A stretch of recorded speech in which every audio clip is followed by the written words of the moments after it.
خوبصورت لڑکی episode number 3۔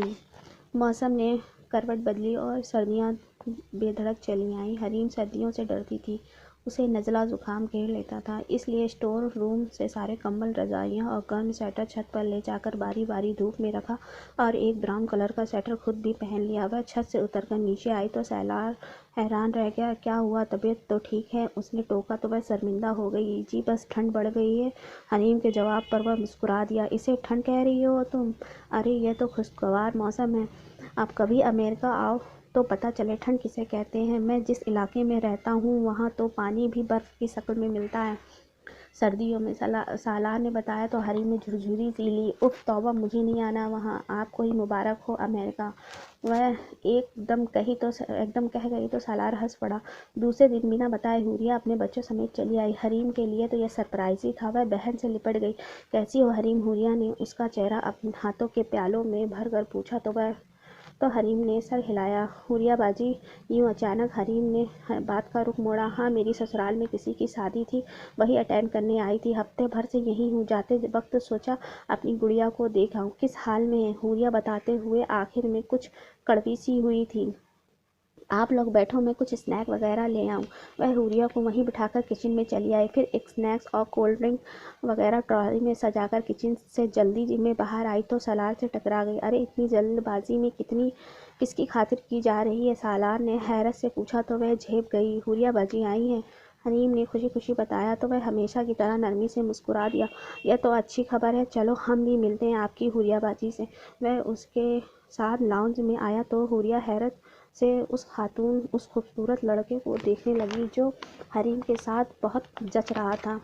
حوریہ باجی، یہ سالار ہے، بھابھی کے کزن امریکہ سے آئے ہیں۔ حوریہ کی سوالیہ نظروں کو دیکھ کر حریم نے بتایا۔ سالار سلام کر کر وہیں بیٹھ گیا۔ ہاں بھائی، نمرین بھابھی تو بہت مہمان نواز ہیں، اپنے رشتہ داروں کی خوب آوا بھگت کرتی ہیں، بس نندوں سے خدا واسطے کا بیر ہے، وہ تلخی سے بولی تو حریم نے گھبرا کر سالار کو دیکھا جو خاموشی سے سن رہا تھا۔ سال بھر میں صرف اپنی بہن کا منہ دیکھنے 2 گھڑی کو آ جاتی ہوں، ورنہ آپ کی کزن تو سسرالی رشتے نبھانے کی قائل ہی نہیں ہے، کوئی آٹا نہیں ڈلواتی ہمارے گھر جو ان کی باتیں سنتے رہیں، بہن کی محبت کھینچ لاتی ہیں، بھائی کو تو ایسا کر دیا ہے کہ خون ہی سفید ہو گیا ہے ان کا، رہی بہن تو لاوارثوں کی طرح پڑی ہے اس گھر میں۔ حوریہ تو بھری بیٹھی تھی، پھٹ پڑی۔ آپ آیا کریں، آپ کے بھائی کا گھر ہے، سالار نے نرمی سے کہا۔ ارے رہنے دو بھائی، جب مروت پیار ختم ہو جائے تو رشتے اپنی موت خود مر جاتے ہیں۔ حوریہ نے ناک سے مکھی اڑائی۔ یہ سامنے بیٹھی ہے، اس کی مثال ہی لے لو، میری بہن، پوچھو اس سے بابا امی کے گزرنے کے بعد کیا ہوا، کیا نہ سہا ہے اس نے۔ حوریہ نے جذباتی ہو کر حریم کی طرف اشارہ کیا تو وہ سٹپٹا گئی۔ حوریہ کو چپ کروانا بہت مشکل تھا۔ نازو پلی میری چھوٹی بہن گھر بھر کی آنکھ کا تارا نوکر بن کے رہ گئی ہے بھابھی کی، کہیں شادی کی بات نہیں چلنے دیتی کہ کام والی ہاتھ سے نکل جائے گی، میں خود کئی رشتے لائی جو ٹھکرا دیے، دل دکھتا ہے میرا۔ حوریہ دل کے پھپھولے پھوڑ رہی تھی اور حریم شرمندہ ہو رہی تھی، سالار کے آگے آنکھ نہ اٹھائی جا رہی تھی۔ میں کہتی ہوں امی ابا اسے بھی اپنے ساتھ لے جاتے تو بے رحموں کے سہارے نہ چھوڑتے۔ حوریہ کی بات پر سالار نے جھرجھری لی۔ اللہ نہ کرے، آپ کیسی باتیں کر رہی ہیں، یہ بہت نیگیٹو سوچ ہے آپ کی، وہ آخر میں کہہ ہی اٹھا۔ تو اور کیا کہوں، میرا اور حسیب بھائی کا گھر بسا کر اس کو تنہا چھوڑ گئے۔ وہ رونے لگی۔ پلیز کول ڈاؤن، سالار نے حوریہ کو ٹیشو پیپر دیے۔ دیکھیے آپ کے رونے سے بچے پریشان ہو گئے۔ اس نے حمزہ اور نمرہ کی طرف اشارہ کیا جو خاموش بیٹھے تھے۔ باجی بس کرو، حریم بہن سے آ کر لپٹ گئی تو حوریہ ٹیشو پیپر سے آنکھیں صاف کرنے لگی۔ اتنے میں نمرین دوپہر کی نیند لے کر کمرے سے باہر نکلی۔ وہ ان تینوں کو دیکھ کر کچھ حیران ہوئی۔ کیسی ہو حوریہ؟ نمرین بھابھی نے آگے بڑھ کر پوچھا تو حوریہ جو رونے سے لال بھبوکا چہرہ لیے بیٹھی تھی خاموش رہی۔ نمرین نے ماحول کا بوجھل پن محسوس کر لیا تھا۔ اچھا حریم، اب میں چلتی ہوں، تم سے ملنے آئی تھی تو مل لی۔ وہ کھڑی ہو گئی۔ ارے آپ کو آئے دیر ہی کتنی ہوئی ہے، ابھی سے جا رہی ہیں، بیٹھیے، حسیب بھائی آنے والے ہوں گے، سالار نے خلوص سے کہا۔ نہیں بھائی، مجھے جس سے ملنا تھا مل لیا، باقی رہے حسیب بھائی تو وہ خوش رہیں اپنی دنیا میں، ہم بہنوں کا کیا ہے، حوریہ نے کٹیلے لہجے میں کہا تو نمرین نے اسے گھور کر دیکھا پر بولی کچھ نہیں۔ حوریہ دونوں بچوں کو لے کر باہر نکل گئی۔ حریم انہیں چھوڑنے تک باہر آ گئی۔ میرے سر میں درد ہے، حریم سے کہنا اچھی سی چائے بنا کر مجھے دے جائے۔ نمرین سالار سے نظریں چراتی ہوئی کہہ کر لاؤنج میں چلی گئی۔ حوریہ کے آنے اور جلدی چلے جانے سے حریم کا دل بوجھل سا ہو گیا تھا، اور یہ تو ہمیشہ ہی ہوتا۔ حوریہ ذرا دیر سے آتی، حریم اسے اپنے دل کی بات بھی نہ کر پاتی۔ پھر حریم کئی دنوں یوں ہی بولائی پھرتی۔ سالار کے سامنے حوریہ نے اسے اچھا خاصا شرمندہ کروا دیا تھا۔ وہ ویسے بھی اپنے دل میں اس پیارے سے بندے کے لیے کچھ الگ جذبے محسوس کرنے لگی تھی۔ ایسا لگتا تھا جیسے خوابوں کو اپنی تعبیر ملنے والی ہے۔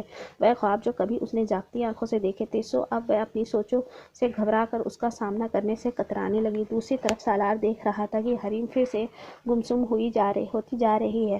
وہ مسکراہٹ جو کچھ دنوں سے اس کے ہونٹوں پر تھی اب غائب ہو چکی ہے۔ حالانکہ اب تو نمرین کا رویہ بھی بدل گیا تھا۔ سالار کی بہت سی باتوں سے ان میں تبدیلی آ گئی تھی۔ نیا سال آنے والا ہے، بچے پروگرام بنا رہے ہیں۔ اس سال کی شروعات امریکہ پلٹ ماموں کے ساتھ ہونی تھی، جس نے امریکہ کے نئے سال پر ہونے والے ہنگاموں کا ذکر کر کے ان کا جوش بڑھا دیا تھا۔ اف، کتنا مزہ آئے گا ماموں، ہم سب مل کر انجوائے کریں گے۔ سعد نے صوفے سے اچھل کر تالی بجائی تو کمرے میں آتی حریم نے حیرت سے اسے دیکھا۔ ہاں بیٹا، بہت انجوائے کریں گے، سالار اونچی آواز میں بولا۔ پھر تو ویسے بھی مجھے واپس جانا ہے، 2 جنوری کی سیٹیں بک ہیں میری۔ اس کی بات سن کر حریم چونکی۔ سالار کی واپسی اس کے دل کو کچھ ہوا۔ نہیں ماموں، آپ نہ جائیں پلیز، رک جائیں نا۔ ہمنا اور سعد ایک ساتھ چلا اٹھے۔ نہیں جانا تو ہے بیٹا، میں ہمیشہ کے لیے تو آیا نہیں تھا۔ وہ بچوں کو سمجھاتے ہوئے حریم کو دیکھ رہا تھا، جس کا چہرہ ایک دم بجھ سا گیا تھا۔ آپ ہماری باتیں نہیں مان رہے ہیں؟ ہمنا ٹھمکی۔ پھر کس کی بات مانیں گے ماما کی؟ سعد نے معصومیت سے پوچھا تو سالار نے انکار میں سر ہلایا۔ پاپا کی؟ ہمنا نے سوچتے ہوئے سوال کیا۔ تو پھر انکار کیا؟ پھر سعد بھی سوچ میں پڑ گیا۔ پھپھو کی؟ حریم پر نظر پڑتے ہی اس کی طرف اشارہ کر کے اچھلا۔ اس بار سالار نے ہاں میں سر ہلایا۔ پھپھو؟ وہ دونوں حریم کی طرف لپکے۔ پھپھو، آپ ماموں سے کہیں یہ امریکہ واپس نہ جائے، پلیز پلیز۔ اس پر حریم سٹپٹا گئی۔ آئے پھپھو ادھر۔ وہ دونوں اسے کھینچ کر سالار کے سامنے لے آئے۔ حریم نے دیکھا سالار کی بھوری آنکھیں شرارت سے چمک رہی تھیں۔ بولے نا۔ سعد نے اس کا ہاتھ ہلایا۔ اتنی جلد واپسی؟ اس نے آہستہ سے کہا۔ سوری، صاف سنائی نہیں دے رہا، پھر سے کہیے، سالار نے کہتے ہوئے اپنا کان کھنچایا۔ پھپھو زور سے بولے نا۔ ہمنا ناراض ہوئی۔ سالار، آپ امریکہ واپس کیوں جا رہے ہیں؟ حریم نے اس بار اپنی خوبصورت آنکھیں اس پر جما کر بے دھڑک سوال کیا تو وہ بھویں سکوڑ کر اسے دیکھنے لگا۔ پھر پوچھا، کیا نہیں جانا چاہیے مجھے؟ سوال پر سوال آیا تو حریم خود جھیپ سی گئی۔ بتائیے میڈم، میں کس کے لیے یہاں رکوں؟ سالار نے زور دے کر ڈائریکٹ اس کی آنکھوں میں جھانکا تو اس کے دل میں آیا، کہہ دے میرے لیے۔ مگر پھر شرم آ گئی۔ اپنے دل کی خواہش پر وہ خود ہی پریشان ہو گئی۔ پھر بچے آپ کو مس کریں گے، وہ کچھ سوچ کر رک کر بولی۔ اور تم؟ وہ شوق ہوا۔ وہ جھجک گئی۔ کہہ دے پھپھو۔ ہمنا اور سعد اسے جھنجھوڑنے لگے۔ حریم مشکل میں آ پھنسی۔ ہاں میں بھی۔ آخر وہ کہہ اٹھی تو سالار کھل کر مسکرا دیا۔ جو مجھے مس کرے گا میں اس کو اپنے ساتھ لے جانا چاہوں گا، اس نے مسکراتے ہوئے مزے سے کہا تو حریم نے اچنبھے سے اسے دیکھا۔ کیسے ماموں؟ بچے چیخ اٹھے۔ باقاعدہ اپنے نام رجسٹر کروا کے، سالار نے آرام سے کہا تو بچوں کے منہ کچھ نہ سمجھنے والے انداز میں کھل گئے۔ حریم کے دل کی دھڑکنیں تیز ہو گئیں۔ لیکن ایک مسئلہ ہے، وہاں سردی بہت پڑتی ہے۔ وہ چمکدار آنکھوں سے حریم کا ریئیکشن جانچ رہا تھا۔ سردی کے نام پر اس کو جھرجھری سی آ گئی۔ کوئی بات نہیں، ہم وہاں ہیٹر لے کر جائیں گے۔ ہمنا نے چٹکی میں پرابلم سالو کر دی تو سالار ہنس پڑا۔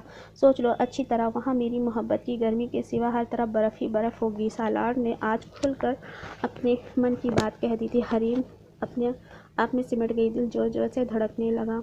جہاں محبت کا ساتھ ہو وہاں موسم کی پرواہ کون کرے؟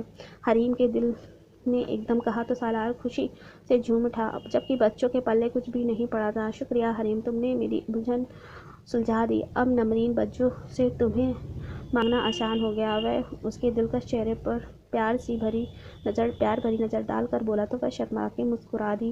پھر سب کچھ اتنی تیزی سے ہوا کہ حریم حیران رہ گئی۔ سالار نے نمرین بھابھی سے اس کا ہاتھ کیسے مانگا، ان کو کیسے اپنی شادی کے لیے راضی کیا، اسے کچھ پتہ نہ چلا، لیکن اسے یہ دیکھ کر تعجب ضرور ہوا کہ نمرین بھابھی اس بار بغیر کوئی ہنگامہ کھڑا کیے رشتے پر رضامند ہو گئی تھیں۔ سالار کی فلائٹ 2 جنوری کی تھی۔ 1 جنوری کو اس کا نکاح طے ہونا پایا تھا، رخصتی بعد میں ہونی تھی تاکہ کاغذات وغیرہ تیار کرا لیے جائیں۔ نمرین بھابھی بڑی پھرتی دکھا رہی تھی۔ وہ خوشی خوشی حریم کو ساتھ لے کر شاپنگ پر نکل جاتی اور اس کی پسند کے زیور جوڑے خریدتی۔ انہیں انہوں نے فون کر کے حوریہ کو بھی بلوا لیا تھا، وہ بھی بہن کی خوشی میں بے حد خوش تھی۔ نمرین سارے گلے شکوے بھول کر اچھے ڈھنگ سے ملی تھی۔ اس کایا پلٹ پر حسیب بھائی بھی خوش تھے اور مطمئن تھے۔ حریم اللہ کا شکر ادا کرتے نہ تھک رہی تھی۔ آخر وہ دن آ ہی گیا جس کا حریم نے کبھی تصور نہ کیا تھا۔ میرون اور گولڈن رنگ کی شادی کا لباس، ڈریس میں دلہن والے میک اپ میں وہ آسمان سے اتری ہوئی پری لگ رہی تھی۔ بلیک 3 پیس سوٹ میں سالار بھی گزب ڈھا رہا تھا۔ نکاح کے بعد جب حریم کو اس کے برابر لا کر بٹھایا گیا تو حوریہ نے ایک دم ماشاء اللہ کہا۔ دونوں کی جوڑی چاند سورج کی جیسے لگ رہی تھی۔ ہاں تو محترمہ میڈم ہو گئی آپ سر سے پیر تک سالار کے نام۔ وہ نرمی سے اس کا ہاتھ تھام کر دھیرے سے بولا تو حریم شرما کر سر جھکا گئی۔ کبھی سوچا بھی نہیں تھا کہ قسمت مجھے اس قدر بہباد ہو جائے گی، ایک خوبصورت پری میری زندگی بن جائے گی۔ وہ اس سے اپنی دل کی بات کہہ رہا تھا۔ اب واپس جا کر اتنے دن تم دن کیسے کٹیں گے؟ وہ ٹھنڈی آہ بھر کر بولا تو حریم اداس ہو گئی۔ ایسا کرتا ہوں تمہیں اپنے سوٹ کیس میں رکھ کے امریکہ لے چلتا ہوں۔ کیوں، کیسا ہے آئیڈیا؟ وہ دھیرے سے ہنس پڑی اور آنکھیں سالار پر کے چہرے پر جما دی۔